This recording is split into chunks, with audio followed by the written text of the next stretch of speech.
Banange saba ebitongole bikuumaddembe binyambe mbadde nveeri n'omuzindaalo gwa President Museveni omuvubuka nafeeri nankuba ekikonde akubiddwe bubi omusajja mukulu wa NRM kati okulwanagana asikwa opposition mbukwabwe munda oli ampadde akatambi kano ankakasizza era nangamba nti bano babadde balwanyira ebitafutafu ebyabaweereddwa mu kuwenja akalimu abamanyi akalulu abamanyi omwami oyo akolera awo mu tawuni era nga musajja wa kibiina ki NRM abamanyi mu tawuni ekifaananyi kya Museveni ekinene bitera okwerinagana n'ebya Bobby kati omwami oyo atera okuvunanyizibwa ku NRM kuzza bawuliriza bulungi nnyo omwami oyo abakubaganye ne banne mu maaso agenda mulaba wabula aba NUP waliwo message ekuvibwa amagezi omugezi ne ssente zange zonna nazibu munyambe munnange bambi uno munyambe omuvubuka akubye ekikonde ssente zonna zembadde nazo omusindalo nekukweri nensiba namasuba mbadde nsirayo waka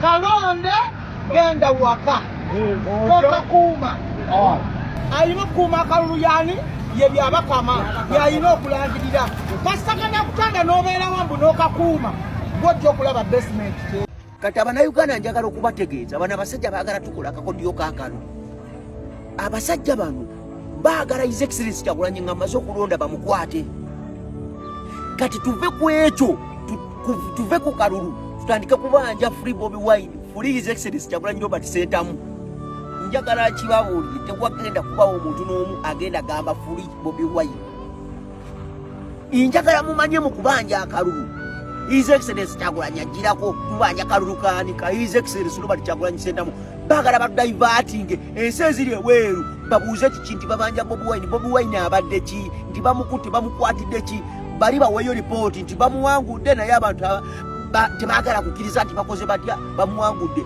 fe tugenda gamba ekintu kimu n'ebipande bye tugenda okuwandika Museveni must go kino njagala mukiteeke mu bwongo His Excellency Kyagulanyi ekyo automatic bagenda mukwatira naye akimanyi saagala muntu yenna nga bakutte His Excellency Kyagulanyi agambe nti Free His Excellency Robert Kyagulanyi Ssentamu nedda era tetugenda kuyimba Free Bobby Wine tugenda kubeera ku message emu Museveni must go akalulu kaffe ke twagala tuwangudde njagala nkibabulire musubire tiyagasi njagala nkibabulire musubire emiggu njagala nkibabulire musubire okufa kuba okununula eggwanga kulimu n'okufa naye wano tusinzidde under the constitution tugenda kubanja kalulu kaffe nga constitution bwegamba Bobby Wine bagenda mukwata oba mwagala oba tebaagala ekyo balina okukikola kuba script yaabwe era njagala mukiteeke mu mutwe nti His Excellency Kyagulanyi balina omukwata naye tugenda kusooka tukize wali akalu ke tubanja naye ajjirako ali ku kalulu kuba yaba akawangudde tetugenda kubeera mbu Free Bobby Wine Free His Excellency Kyagulanyi nedda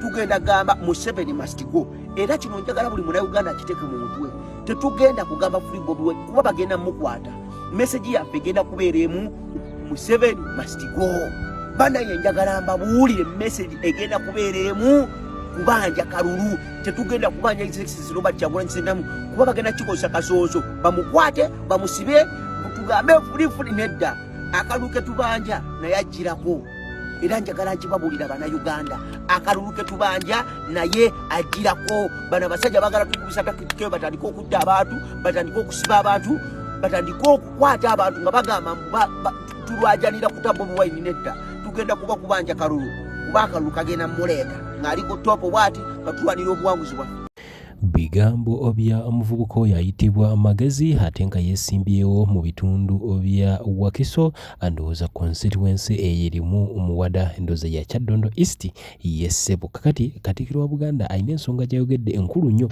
Wakiso abantu abalimu n'abali e Karamojja abangi be baliwo ababaka mu bitundu ebibiri ani asinza ababaka amazima n'obwenkanya Karamojja asinza atya Wakiso ababaka mu parliament ababaka basinzirwa ku bungi bw'abantu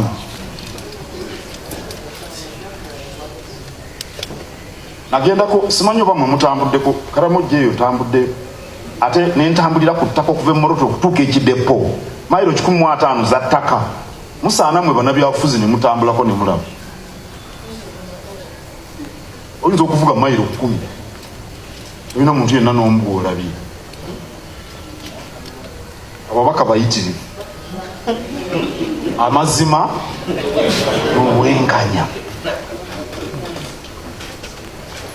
oluusi wano ffe mu Buganda tuperereza abantu abakola ku nkulaakulana tubaperereza katula tebamuka ne batugamba nti amanyi baatugambye nti mu Buganda muli bulungi waliyo ababagamba oba bano ba Nobert Mao abali mu gavumenti nti mu Buganda muli bulungi baatugambye tugende ewalala abaffe omwana omugimu awaka amibwa emmere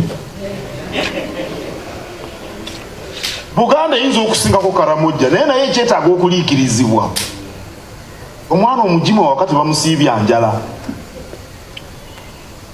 amazima obwenkanya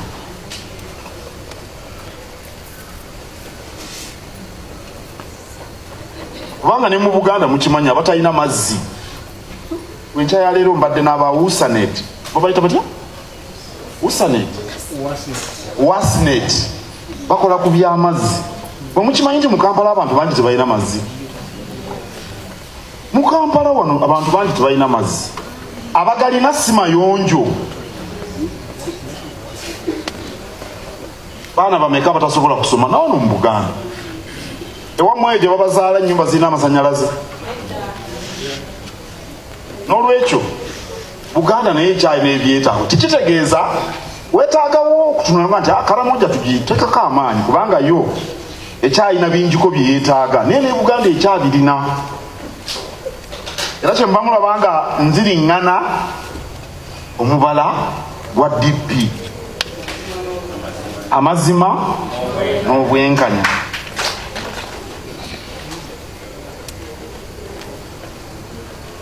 kale mbajjukiza omubala guno mbasaba omubala ogwo mugusoosowaze nga munoonya obuwagizi. Of us, we know that the Electoral Commission is not in charge. The Electoral Commission is just another ceremonial body. Probably their job is to announce the dates. I don't think that they understand even who is in charge of the voter register, because I've never understood that you have. Yes, let me tell you. Hello, the Electoral Commission that has been registered. So is there a voter register? Have you seen a voter register? We are told there are. You are told by who? 22 million voters. No, but have you seen the register? So I'm telling you that you can't have a statutory body, constitutional body. It works for 5 years. In this case, more than 5 years. And you are having elections just a few days away. And they don't have a voters register. If you listen to President Museveni, you hear him talking about the, what is it, biometric verification.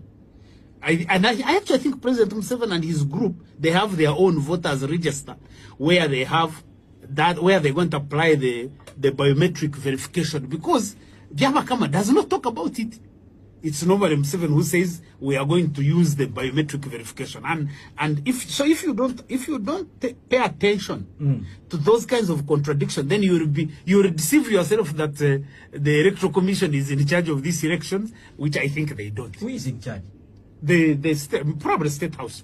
I even saw a report, I think, by one of the media people, basically, where I said the procurement of the system to do biometric verification was done by State House. And in that report, they were even listing the people who are involved in the procurement.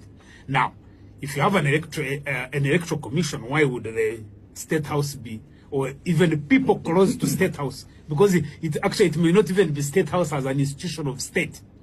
It may be people within State House. This is the president himself saying we must have biometrics, and he goes out of the way to ensure that the biometrics are actually. That's not his job. That's not his job. He's a candidate, so he has no business procurement election materials. He's an interested party. He's a candidate. So when you see him do that, it's basically he's the one who is in charge of the elections, and that's why normally when you have and it's not only him, because it's across Africa. All these rulers who have overstayed in power, they organize the elections and announce themselves winners, I mean, that has been standard practice all over. NRM oye!